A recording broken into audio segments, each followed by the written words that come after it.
लेकर चिंतित है कि राहुल गांधी कांग्रेस के पूर्व राष्ट्रीय अध्यक्ष हैं और जिस परिवार ने देश के लिए कई कुर्बानियां दी हैं, देश के लिए साथें दी हैं, देश की आज़ादी में बढ़ चढ़ कर इस परिवार का योगदान रहा है। इस परिवार से तीन प्रधानमंत्री देश के रहे हैं और देश को आगे बढ़ाने में इस परिवार का अहम भूमिका रही है।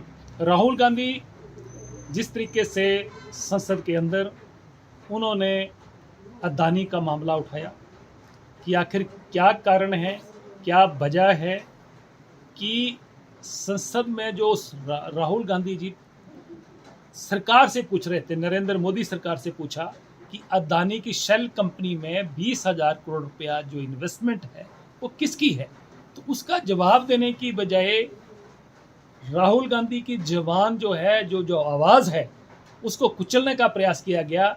एक ऐसा मामला जिसमें उन्होंने कहा कि जिनके सर नेम मोदी लगा है वही ऐसे घोटाले क्यों कर रहे हैं, जिसमें नीरव मोदी की बात हो चाहे ललित मोदी की बात हो, तो उन्होंने तो जनरल बात करी।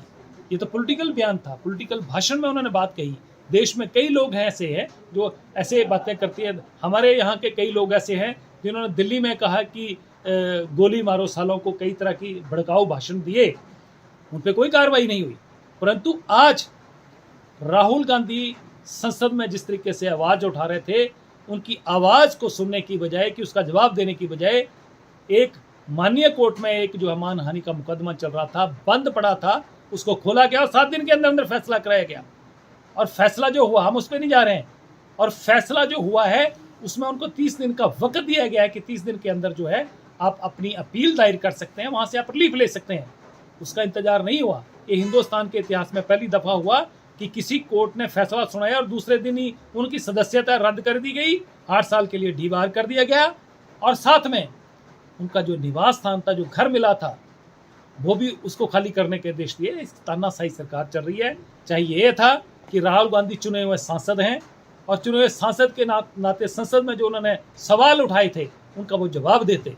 मुझे लगता है आज हिंदुस्तान की आम जनता में चर्चा है कि राहुल गांधी ने जिस तरीके से 4,000 किलोमीटर पैदल यात्रा करी और भारत जोड़ो यात्रा में जगह जगह लोगों से मिले, लोगों की समस्याओं को समझा, और उन्होंने महंगाई का मुद्दा, बेरोजगारी का मुद्दा, भ्रष्टाचार के जैसे मुद्दे कई सरकार के जो समक्ष जो रखे, उठाए। भारतीय जनता पार्टी में बेचैनी फैली हुई थी क्योंकि अभी लोकसभा के चुनाव आ रहे हैं।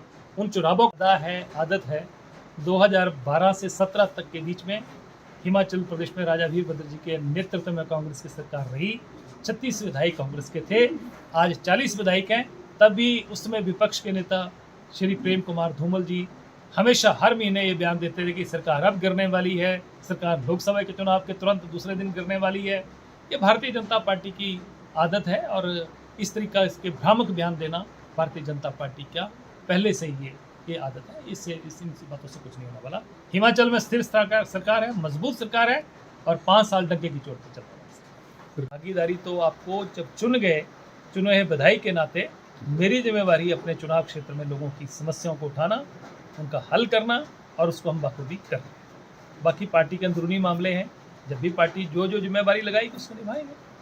अभी इस मामले को फिर से उठाने के लिए मैंने नोटिस दे दिया है और अगले हफ्ते सोमवार मंगलवार तक मुझे उम्मीद है कि ये मामला नियम 62 में चर्चा में आएगा और हम इसको फिर मामला है। अगर कोई लोग सक्रिय भूमिका नहीं निभा रहे हैं तो उन पर कार्रवाई करना पार्टी का अधिकार है।